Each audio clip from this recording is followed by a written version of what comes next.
Praise the Lord. கர்த்தராகிய இயேசு கிறிஸ்துவின் நாமத்திலே உங்கள் யாவரையும் வாழ்த்துகிறோம். இந்த காலை வேளையிலும் நாம் சிந்திக்கும்படியாக எடுத்துக்கொண்ட வேத பகுதி மத்தேயு எழுதின சுவிசேஷம் 3ஆம் அதிகாரத்தின் 10ஆம் வசனத்தை நாம் வாசிக்கிறோம். மத்தேயு 3ஆம் அதிகாரம் 10ஆம் வசனம். இப்போதே கோடாரியானது மரங்களின் வேர் அருகே வைக்கப்பட்டிருக்கிறது. ஆகையால் நல்ல கனி கொடாத மரமெல்லாம் வெட்டுண்டு அக்கினியிலே போடப்படும். பிரியமானவர்களே, ஆண்டவராகிய இயேசு கிறிஸ்து தம்முடைய வாயினால் திருவுளம் பற்றினதான ஒரு வேத வசனத்தை தான் நாம் இங்கே பார்க்கிறோம். நல்ல கனி கொடுக்காத மரங்கள் எல்லாம் வெட்டப்பட்டு அக்கினியிலே போடப்படும் என்று சொல்லுகிறதை நாம் பார்க்கிறோம். மரங்கள் என்று சொல்லும்போது அது ஆண்டவராகிய இயேசு கிறிஸ்துவை காட்டுகிறது. கிளைகள் தேவனுடைய ஜனங்களை காட்டுகிறது. இந்த கிளைகளுக்குள் கனிகள் காணப்பட வேண்டும், அதுவும் நல்ல கனிகள் காணப்பட வேண்டும். அதுதான் தேவன் விரும்புகிறார். ஆகவே அதற்காகவே தேவன் நம்மை இந்த பூமியிலே இல்லாவிட்டால் சபைகளிலே இல்லை ஒரு குடும்பத்திலே ஆண்டவர் நற்குல செடியாக நல்ல கனி கொடுக்கக்கூடியதான ஒரு அனுபவத்தில் கர்த்தர் நம்மை நட்டு வைத்திருக்கிறார்.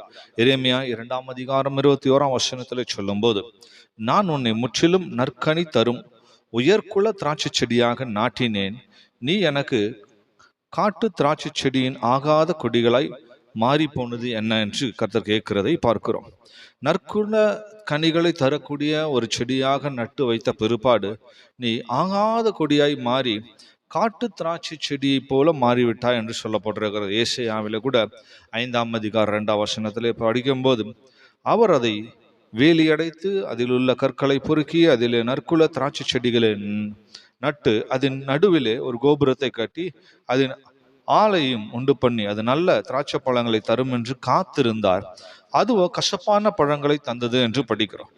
தேவன் நடும்போது இல்லாவிட்டால் அவர் இணைக்கும் போது நல்ல செடியாக நல்ல கொடியாக கர்த்தரோடு கூட இசைந்து கனிகளை கொடுக்கும்படியாக ஆண்டவர் நம்மை ஏற்படுத்தி வைத்திருக்கிறார். ஒரு குடும்பத்துக்குள் நாட்டினாலும் இல்லாவிட்டால் ஒரு சபைக்குள் நாட்டினாலும் ஒரு ஊழியத்திற்குள் நாட்டினாலும் இந்த பூமியிலே தேவன் நம்மை நாட்டியிருந்தாலும் நற்குல திராட்சை செடியாக நல்ல கனிகளை கொடுக்கும்படியாக நாட்டப்பட்டவர்கள் தான் நாம். ஆனால் காலப்போக்கிலே கசப்பான கனிகளையும் ஆகாத கொடிகளாக மாறி அவருக்கு ஏற்ற கனிகளை தராமல் நல்ல கனிகளை தராதவர்களாக மாறிவிடுகிறோம். எரேமியாவின் தீர்க்கதரிசனம் 11ஆம் அதிகாரம் 16ஆம் வசனத்தில் வாசிக்கும் போது, நல்ல கனி உண்டாயிருக்கிற நேர்த்தி பச்சைமான ஒலிவ மரம் என்னும் பேரை கர்த்தர் உனக்கு இட்டார் என்று சொல்லப்பட்டிருக்கு. நல்ல கனிகள் உண்டாயிருக்கிற நேர்த்தியான பச்சையான ஒலிவ மரம் என்கிற பேர் ஆண்டவர் நமக்கு கொடுத்திருக்கிறார். ஸோ நல்ல கனிகள் தரக்கூடிய ஒரு மரமா இருக்கும்படியான ஒரு பேரை ஆண்டவர் தந்திருக்கிறார். அந்த நல்ல கனிகள் கொடுக்கும்படியான சூழ்நிலையில தேவன் நம்மை வைத்திருந்த போதிலும் நாம் பல நேரங்கள் கசப்பான கனிகளையும் ஆகாத கனிகளையும் தேவன் விரும்பாத கனிகளையும் தரக்கூடியவர்களாக மாறிவிடுகிறோம். நியாயாதிபதிகளில் அத்திமரம் சொல்லும் போது 9ஆம் அதிகாரம் 11ஆம் வசனத்தில் சொல்லுகிறது, நான் என் மதுரத்தையும் என் நற்கனியும் விட்டு விட்டு மரங்களை அரசால போவேனோ என்று கேட்கிறார். நல்ல கனி உள்ள அந்த மரம் தன் நற்கனியை விட்டுட்டு நான் போய் மரங்களை அரசாளுவதற்கு இல்லாவிட்டால் எல்லா மரங்களுக்கு மேலே உயர்ந்திருக்கும்படி நான் போவேனோ? ஸோ ஒரு மனிதன் நியமிக்கப்பட்டது இந்த பூமியில உயர்ந்திருப்பதற்காகவோ இல்லை சபையில் உயர்ந்திருப்பதற்காகவோ அல்ல, நல்ல கனிகளை கொடுப்பதற்காக. தேவன் எதிர்பார்க்கிற அந்த நல்ல கனிகளை தந்து கர்த்தருக்காக ஜீவிக்கும்படியாக தேவன் நம்மை ஏற்படுத்தியிருக்கிறார். மத்தேயு எழுதின சுவிசேஷம் 7ஆம் அதிகாரம் 17ஆம் வசனத்திலே வாசிக்கும் போது, அப்படியே நல்ல மரம் எல்லாம் நல்ல கனிகளை கொடுக்கும், கெட்ட மரமும் கெட்ட கனிகளை கொடுக்கும் என்று படிக்கிறோம். ஸோ நல்ல மரமா இருக்கிறவர்கள் நல்ல கனிகளை கொடுப்பார்களாம், கெட்ட மரமா இருக்கிறவர்கள் கெட்ட கனிகளை கொடுப்பார்கள். ஸோ நல்ல மரமாக என்னதான் நம்மை கர்த்தர் இந்த பூமியிலே கொண்டு ஏற்படுத்தி இருந்தாலும் நம்முடைய ஐக்கியம் எப்படி இருக்கிறதோ அதை பொறுத்து தான் கனி. நல்ல மரத்தோடு இணைக்கப்பட்டிருக்கிற கிளைகளாய் இருந்தோமானால் நல்ல கனிகள் உண்டாகும். கெட்ட மரத்தோடு இணைக்கப்பட்டிருக்கிற கிளைகளாய் நாம் இருக்கோமானால் நமக்குள் கெட்ட கனிகளே உண்டாகும். ஆகவேதான் 19ஆம் வசனத்தில் சொல்லும் போது, நல்ல கனி கொடாத மரம் எல்லாம் வெட்டுண்டு அக்கினியிலே போடப்படும். 20ஆம் வசனம் சொல்லுகிறது, ஆதலால் அவர்களுடைய கனிகளினாலே அவர்களை அறிவீர்கள். ஸோ ஒரு மனிதனுடைய கனிகளை பொறுத்து தான் அந்த மனிதன் எப்படிப்பட்டவன் என்பதை அறிந்து கொள்ள முடியும். பிரியமானவர்களே, கனிகள் என்று சொல்லும்போது அது நம்முடைய கிரியைகளை, ஒரு மனிதனுக்குள்ள புறப்பட்டு வரக்கூடியதான கிரியைகளை அது வெளிப்படுது. கிரியைகள் என்று சொல்லும் போது அது பேச்சாக இருக்கலாம், செயலாக இருக்கலாம், அவருடைய நடக்கையாக இருக்கலாம். ஆகவே அவர்களுடைய சுபாவங்களின் அடிப்படையில் வெளிப்படக்கூடிய கிரியைகள் தான் கனிகள் என்று வேதம் சொல்லுகிறது. ஆகவே இந்த கனிகள் நல்ல கனிகளாக, இல்லாவிட்ட நல்ல கிரியைகளாக, நல்ல சுபாவங்களாக வெளிப்பட வேண்டும் என்பதுதான் தேவனுடைய விருப்பம். ஆனால் இன்னைக்கு எத்தனையோ தேவனுடைய பிள்ளைகளுடைய ஜீவியத்தில் பார்க்கும்போது நல்ல செடிகளாக நாட்டப்பட்டிருந்தாலும் இன்னைக்கு அவருடைய ஐக்கியம் கெட்ட மரங்களோடு ஐக்கியம் வைக்கும்போது கெட்ட கனிகள் உண்டாகும். கசப்பான வேரோடு ஐக்கியம் வைத்திருந்தால் கசப்பான கனிகள் உண்டாகும். ஆகவே நம்முடைய ஐக்கியம் எப்படிப்பட்டதா இருக்கிறது என்பது மிக முக்கியம். ஆகவேதான் யாக்கோபு அப்போஸ்தலன் 3ஆம் அதிகாரத்தின் 11ஆம் வசனம், 12, 13 ஆகிய 3 வசனங்களில் சொல்லும் போது, ஒரே ஊற்று கண்ணிலிருந்து தித்திப்பும் கசப்புமான தண்ணீர் சுரக்குமோ? என் சகோதரரே, அத்தி மரம் ஒலிவ பழங்களையும் திராட்சை செடி அத்தி பழங்களும் கொடுக்க கூடுமோ? அப்படியே உவர்ப்பான நீரூற்று தித்திப்பான ஜலத்தை கொடுக்க மாட்டாது. உங்களில் ஞானியும் விவேகியுமாய் இருக்கிறவன் எவனோ அவன் ஞானத்திற்குரிய சாந்தத்தோட தன் கிரியைகளை நல்ல நடக்கையினாலே காண்பிக்க கடவன் என்று சொல்லி படிக்கிறோம். நம்முடைய கிரியைகளை நல்ல நடக்கையின் மூலமாக காண்பிக்க கடவன். ஸோ ஞானிகள் எவனோ, விவேகம் உள்ளவர்கள் எவர்களோ அவர்கள் தான் தங்களுடைய கிரியைகளை நல்ல நடக்கையினாலே வெளிப்படுத்தக்கூடியவர்களாக இருக்கிறார்கள். ஸோ ஒரே ஊற்றிலிருந்து இல்லாவிட்டால் ஒரே மனிதனுக்குள்ளிருந்து தித்திப்பும் கசப்புமான நீர் சுரக்க முடியாது. அப்படி ஒரே ஊற்றிலிருந்து 2 நீர் சுரக்காதது போல ஒரே மனிதனுக்குள்ளிருந்து இந்த 2 அனுபவம் வரக்கூடாது. இன்னைக்கு எத்தனையோ பேர்கள் தேவனுடைய சமூகத்துக்கு போனால் ஒரு விதமான நீரூற்று அவர்களுக்குள்ள ஊறுகிறது. அதே சமயம் வெளியில உலகத்தின் படி வரும்போது வேறே கசப்பான நீரூற்று அவர்களுக்குள்ள ஊறுகிறது. ஸோ அதை குடிக்க முடியறதில்ல. நல்ல நீரூற்றா இருக்கும்போது குடிக்க முடிகிறது. ஒரே மரத்துக்குள்ள வேறே வேறே விதமான நிலைமைகளிலிருந்து கனிகள் உண்டாகும். ஆகவே ஞானியும் விவேகமா இருக்கிறவன் எவனோ அவன் ஞானத்துக்குரிய சாந்தத்தோடு தன் கிரியைகளினாலே நல்ல நடக்கையை காண்பிக்க கடவன். ஆகவே ஞானத்தோடு நாம் நல்ல நடக்கைக்குரிய கிரியைகளை, நல்ல கனிகளை வெளிப்படுத்த வேண்டுமாம். ஆகவேதான் அந்த யாக்கோபு அப்போஸ்தலன் 3ஆம் அதிகாரத்தின் 17ஆம் வசனத்துல சொல்லும் போது என்ன சொல்லுகிறார்? பரத்திலிருந்து வருகிற ஞானமோ என்று சொல்லிவிட்டு அதிலே அது நற்கனிகளால் நிறைந்ததா இருக்கும் என்று சொல்லுகிறார். பரத்திலிருந்து வரக்கூடிய ஞானம் ஒரு மனிதனுக்குள்ள வந்துவிட்டால் அவர்களுக்குள் அது நற்கனிகளை தரக்கூடிய நிறைந்திருக்கிற அனுபவத்தை கொடுக்குமா. அவ பரத்திலிருந்து ஞானத்தை நாம் பெற்றுக்கொள்ள வேண்டும். பூமிக்குரிய ஞானத்தை வைத்து கொண்டு நாம் மைமலமான ஒரு அனுபவத்துல தான் ஜீவிக்க முடியும். ஒரு இடத்தில் ஒரு விதமான சுபாவம், இன்னொரு இடத்துல இன்னொரு விதமான சுபாவம், ஒரு இடத்துல ஒரு விதமான கனி, மற்றொரு இடத்தில் இன்னொரு விதமான கனி. இல்லாவிட்டால் இன்னும் புரியும்படி சொல்ல வேண்டும் என்றால் சபைகளிலே தேவனுடைய ஜனங்கள் மத்தியிலே ஒரு விதமான கனி, வெளியிலே உலகத்தார் மத்தியிலே வரும்போது அங்கே வேறே விதமான கனிகளை கொடுக்கக்கூடிய மாறி இன்னைக்கு பல தேவனுடைய பிள்ளைகள், பல கிறிஸ்தவர்கள் இப்படி இரட்டை வேஷம் போடுகிறவர்களாக, இல்லாவிட்டால் இரட்டை நீருற்று உடையவர்களாக, இரட்டை ஜீவியம் செய்யக்கூடியவர்களாக மாறிவிடுகிறார்கள். பிரியமானே, ஒரே மரத்திலிருந்து 2 கனிகள் உண்டாகாதது போல ஒரே மனிதனுக்குள்ளிருந்தும் 2 விதமான சுபாவங்கள் வெளிப்படக்கூடாது. ஆகவே பரத்திலிருந்து வருகிற ஞானத்தை பெற்றுக்கொண்ட அந்த ஞானத்தின் மூலமாக, அந்த வேத வசனத்தின் மூலமாக, அந்த பரத்திலிருந்து வரக்கூடிய அந்த தேவ ஞானம் வேத வசனத்தின் மூலமாக கிடைக்கிறது. அந்த வேத வசனத்தின் மூலமாக நாம் நற்கனிகளை, நல்ல சுபாவங்களை மட்டுமே வெளிப்படுத்தக்கூடியவர்களாக காணப்பட வேண்டும். அது மட்டும்தான் தேவன் எதிர்பார்க்கிறார். ஸோ நல்ல கனி கொடாத மரங்கள் வெட்டுண்டு அக்கினியில போடப்படுகிறதா. பிரியமானவர்களே, ஆகவே நாம் கனிகளை, ஏதோ ஒரு கனிகளை கொடுக்கிறோம் என்பதில் தேவன் பிரியப்படுறதில்ல. நல்ல கனிகளை கொடுக்க வேண்டும் என்பதில் தான் தேவன் பிரியப்படுகிறார். ஆகவே வேதத்திலே பார்க்கும்போது ஆவிக்குரிய பலவிதமான கனிகளின் இல்லாவிட்ட கிரியைகள் என்று சொன்னேன். அது போல அந்த கிரியைகளின் அனுபவங்கள் இருக்கிறது. முதலாவதாக ஒரு தேவனுடைய பிள்ளை எபிரேயர் 13ஆம் அதிகாரம் 15ஆம் வசனத்திலே வாசிக்கிறது போல உதடுகளின் கனிகளை கொடுக்கிறவர்களாக இருக்க வேண்டும். அந்த கனிகள் தேவனுக்கு கொடுக்கிறவர்களாக இருக்க வேண்டும். தேவனுக்கு அதை நாம் செலுத்த வேண்டும். அதான் நாங்கள் வாசிக்கிறோம். ஆகையால் அவருடைய நாமத்தை துதிக்கும் உதடுகளின் கனியாகி ஸ்தோத்திர பலியை அவர் மூலமாக எப்போதும் தேவனுக்கு செலுத்த கடவோம். ஸோ உதடுகளின் கனியாகிய அந்த ஸ்தோத்திரம் என்கிற அந்த கனியை தேவனுக்கே, அந்த மகிமை தேவனுக்கே கொடுக்கிறவர்களாக இருக்க வேண்டும். இன்னைக்கு எத்தனை பேர்கள் கனி கொடுக்கிறாங்க, ஆனால் அந்த மகிமையை மனிதர்களுக்கும் இல்லாவிட்டால் தங்களுக்கும் எடுத்துக்கொள்ளக்கூடியதாக கூட இருக்கிறது. சில அந்த கனிகளை அவர்களே புஷிக்கிறவர்களாக இல்லாவிட்டால் மற்றவர்கள் கொடுக்கிறவர்களாக இருக்கிறார். அதான் வேதம் சொல்லுது, இந்த ஸ்தோத்திரம் என்கிற கனி, உதடுகளின் கனியை தேவனை கொடுக்க வேணும். ஏன்னால் தேவன் அதுல பிரியப்படுகிறவராக இருக்கிறார். கொலோசியர் 1:10 வாசிக்கும் போது சகல வித நற்கிரியைகளாகிய கனிகளை தந்து என்று சொல்லப்பட்டிருக்கிற நற்கிரியைகளின் கனிகள் நமக்குள்ள காணப்பட வேண்டும். ஆகவே ஸ்தோத்திரம் பண்ணுகிற கனி மட்டுமல்ல, நம்முடைய கிரியைகள், நல்ல கிரியைகள் ஒரு கனியாக இருக்கிறது தேவனுடைய பார்வை. ஸோ அதை வெளிப்படுத்தி கொடுக்கிறவர்களாக நாம் காணப்பட வேண்டியது அவசியம். மத்தேயு 3:8 வாசிக்கும் போது மனம் திரும்புதலுக்கு ஏற்ற கனிகளை கொடுங்கள் என்று வேதம் நமக்கு சொல்லுகிறது.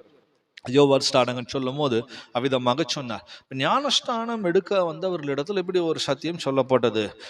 ஒரு மனிதன் மனம் திரும்பி ஞானஸ்தானத்துக்கு ஒப்பு கொடுத்து கர்த்தருக்காக ஜீவிக்க வரும்போது அவன் மனம் திரும்புதலுக்கு ஏற்ற கனிகளை கொடுக்க வேணும். அவனுடைய கிரியைகள், அவனுடைய நடக்கைகள், பேச்சுகள் எல்லாமே மனம் திரும்பினதுக்கு ஏற்ற ஒரு கிரியைகளாக இருக்க வேணும். மனம் திரும்பினதுக்கு ஏற்ற ஒரு நடக்கையாக இருக்க வேணும். இன்னைக்கு அநேகருடைய ஜீவியத்தை பார்க்கும் போது மனம் திரும்பிட்டார்களா இல்லையான்றது கூட சந்தேகப்படக்கூடிய நிலைமையில அவருடைய கிரியைகள் காணப்படும். இவங்க ரட்சிக்கப்பட்டுட்டாங்களா இல்லையா, மனம் திரும்பிட்டாங்களா இல்லையா என்கிற ஒரு சந்தேகத்தை எழுப்பக்கூடிய விதத்தில் அவங்களுடைய பேச்சுகள், கிரியைகள், செயல்கள் காணப்படும். பிரியமானவர்களே, கர்த்தர் எதிர்பார்க்கிறது மனம் திரும்புதலுக்கு ஏற்ற கனி. மனம் திரும்பினதுக்கு இல்ல ரட்சிக்கப்பட்டதுக்கு ஏற்ற சுபாவங்களை, கனிகளை, கிரியைகளை வெளிப்படுத்த வேணும். அதே போல விதத்துல வாசிக்கும் போது பிலிப்பியர் 1:10 வாசிக்கும் போது தேவனுக்கு மகிமை துதியும் உண்டாகும்படி இயேசு கிறிஸ்துவினால் வருகிற நீதியின் கனிகளால் நிறைந்தவர்களாகி என்று படிக்க. நீதியின் கனிகளை கொடுக்கிறவர்களாக இருக்க வேணும். ஞானஸ்நானம் எடுத்த பிற்பாடு ஒரு மனிதன் தேவ நீதி நிறைவேற்றுகிறதான ஒரு இடத்துக்குள்ள வருகிறான், இல்லாவிட்ட தேவ சித்தம் செய்கிற ஒரு இடத்துக்குள்ள வருகிறான். இயேசு கிறிஸ்து யோர்தான் நதி கரையில போய் யோவான் ஸ்நானம் இடத்துல ஞானஸ்நானம் செய்ய எடுக்கும்போது யோவான் சொல்லுகிறார், நான் நீர் கொடுத்து நான் எடுக்க வேணும் என்று சொல்லி. ஆனால் இயேசு அதுக்கு பதில் சொல்லுகிறார், எல்லா நீதியும் நம் நிறைவேற்றுவது நமக்கு ஏற்றதாக இருக்கிறது. ஸோ பிதா நியமித்த நீதி இல்லாவிட்ட பிதா நியமித்த அவருடைய சித்தம், அந்த சித்தத்தை நிறைவேற்றுவது ஏற்றதாக இருக்கு. நீதியின் கனிகள் என்று சொல்லும் போது தேவ சித்தத்துக்கு ஏற்ற கனிகளை கொடுக்கிறவர்களாக இருக்க வேணும். பிரியமானவர்களே, ஞானஸ்நானம் எடுத்த பிற்பாடு நீதியின் கனிகள் நமக்குள்ள நிறைந்து இருக்க வேணும். நற்கனிகளாக அது வெளிப்பட வேணும். ஞானஸ்நானம் எடுத்ததுக்கேற்ற ஒரு ஜீவியத்தை செய்ய வேணும். அநீதியான கனிகள், அக்கிரமத்தின் கனிகள் நமக்குள்ள வெளிப்படக்கூடாது. கசப்பான கனிகள் வெளிப்படக்கூடாது. அது மாத்திரமல்ல, அபிஷேகம் பெற்றுக்கொண்ட பிற்பாடு, பரிசுத்த ஆவியினால் நிறைந்த பிற்பாடு அடுத்ததாக கனிகளின் அனுபவம் மாறுகிறது. கலாத்தியர் 5:22-23 ஆகிய வசனங்களை வாசிக்கும் ஆவியின் கனிகளை கொடுக்கும்படியாக வேதம் நமக்கு சொல்லுகிறது. ஆகவே பரிசுத்த ஆவியின் நிறைவை பெற்றுக்கொண்ட பிற்பாடு அதுக்கு பிற்பாடு நமக்குள் உண்டாக வேண்டிய கனிகள் என்று படிக்கும் போது ஆவியின் கனியோ அன்பு, சந்தோஷம், சமாதானம், நீடிய பொறுமை, தயவு, நற்குணம், விசுவாசம், சாந்தம், இச்சையடக்கம், இப்படிப்பட்டவர்களுக்கு விரோதமான பிரமாணம் ஒன்றுமில்லை என்று படிக்கிறோம். ஸோ ஆவியின் கனிகளை கொடுக்கிறவர்களாக இந்த கிரியைகள், இந்த சுபாவங்களை உடையவர்களாக இருக்கவே. ஸோ அன்பின் சுபாவங்கள், சந்தோஷத்தின் சுபாவம், சாந்தம், சமாதானம், நீடிய பொறுமை, தயவு, விசுவாசம், இச்சையடக்கம், இப்படிப்பட்டதான இந்த சுபாவங்களை, இந்த கனிகளை உடையவர்களாக நாம் ஜீவிக்க வேண்டும். ஸோ ஒவ்வொரு ஸ்டெப்புக்கும் ஒவ்வொரு விதமான வளர்ச்சிக்கு ஏற்றவாறு தேவன் கனிகளை நியமித்திருக்கிறார். ஆகவே வெறும் ஸ்தோத்திர பலிகளை செலுத்திவிட்டால் போதும் என்று நினைத்து விடக்கூடாது. கிறிஸ்துவ ஜீவியத்துல ஒவ்வொரு படியாக முன்னேற ஒவ்வொரு விதமான கனிகளிலே வளர்ச்சிகள் இருக்கிறது. ஆகவே அதே நிலைமையில் இருந்து விட்டு போதும் என்று நினைத்து விடக்கூடாது. ஸோ ஸ்தோத்திரம் பலிகள் ஆகிய கனிகளை கொடுக்க வேணும். நற்கிரியைகளின் கனிகள் நமக்குள்ள உண்டாயிருக்கு. நற்காரியங்கள் செய்வது, பிறருக்கு உதவி செய்கிறது, உபகாரங்கள் செய்வது, தான தர்மங்கள் செய்வது, இதெல்லாம் ஒரு விதமான நற்கிரியைகள், நற்கனிகள். ஸோ இதை கொடுத்து இன்னைக்கு அநேகர் அதோடு நின்று விடுகிறார். கிறிஸ்துவ ஜீவிதத்தில் அநேகருக்கு உதவிகளை செய்கிறோம், அநேகருக்கு தான தர்மம் செய்கிறோம், அநேகருக்கு பலவித உபகாரங்களை செய்கிறோம், அநேக ஏழைகளை, முடியாதவர் இல்லாதவர்களை வாழ வைக்கிறோம் என்று சொல்லி அந்த கனியோடு நின்றுறாங்க. அதோடு மட்டும் இல்ல, மனம் திரும்புதலுக்கு ஏற்ற கனிகள் நமக்குள்ள இருக்க வேணும். நீதியின் கனிகள் நிறைந்தவர்களாக இருக்க வேணும். ஆவியின் கனிகள் உடையவர்களாக காணப்படும். இவ்விதமாக கனிகளிலே வளர்ச்சி, முதிர்ச்சி நமக்குள்ள உண்டாகி நாம் தேவனுடைய ராஜ்யத்துக்கு ஏற்ற விதத்துல கனிகளை கொடுத்து ஜீவிக்க வேணும். அதனால்தான் மத்தேயு எழுதின சுவிசேஷம் 21:43 படிக்கும் போது, ஆகையால் தேவனுடைய ராஜ்யம் உங்களிடத்திலிருந்து நீக்கப்பட்டு அதற்கேற்ற கனிகளை தருகிற ஜனங்களுக்கு கொடுக்கப்படும் என்று படிக்கிறோம். பிரியமானவர்களே, தேவனுடைய ராஜ்யம் கனிகளை கொடுக்கிற ஜனங்களிடத்துக்கு ஆண்டவர் கொடுக்கிறார். சும்மா தேவனுடைய ராஜ்யத்துக்கு நாங்கள் தான் போவோம், இல்லை நாங்கள் எங்களுக்கு தான் தேவனுடைய ராஜ்யம் சொல்லிக் கொள்ளுகிறவர்களுக்கு தேவனுடைய ராஜ்யம் அல்ல. நன்றாக விளையும் கொள்ளுங்கள். இங்கே யூதர்கள் அப்படிதான் சொல்லி கொண்டிருந்தாங்க, நாங்கள் தான் பரலோகத்துக்கு போவோம், நாங்கள் தான் தேவனுடைய ராஜ்யத்துக்கு தகுதியானவர்கள், நாங்கள் தான் அவருடைய சொந்த ஜனங்கள் என்றெல்லாம் பேசி கொண்டிருந்தார்கள். கர்த்தர் சொல்லுகிற தேவனுடைய ராஜ்யம் உங்களிடத்திலிருந்து நீக்கப்பட்டுட்டு அது அதற்கேற்ற கனிகளை யார் கொடுக்குறாங்களோ அவர்களுக்கு தான் கொடுக்கப்படும். ஸோ பிரியமானவர்களே, நாம் யாராக இருந்தாலும் அது விஷயம் அல்ல. தேவன் விரும்புகிறதான அந்த நல்ல கனிகளை கொடுக்கும்போது தான் தேவனுடைய ராஜ்யத்தை நம்மால் பெற்றுக்கொள்ள முடியும், இல்லாவிட்டால் சுதந்திரித்து கொள்ள முடியும். ஆகவே இந்த அனுபவத்திற்காக நாம் ஜீவிக்க வேணும். ஏதோ ஒரு கனி கொடுக்கிறதாக அனுபவம் அல்ல, நல்ல கனிகள் நற்கனிகளை கொடுத்து தேவனுடைய ராஜ்யத்துக்கு தகுதியான ஆட்களாக மாறும்படி தேவன் நமக்கு உதவி செய்வாராக.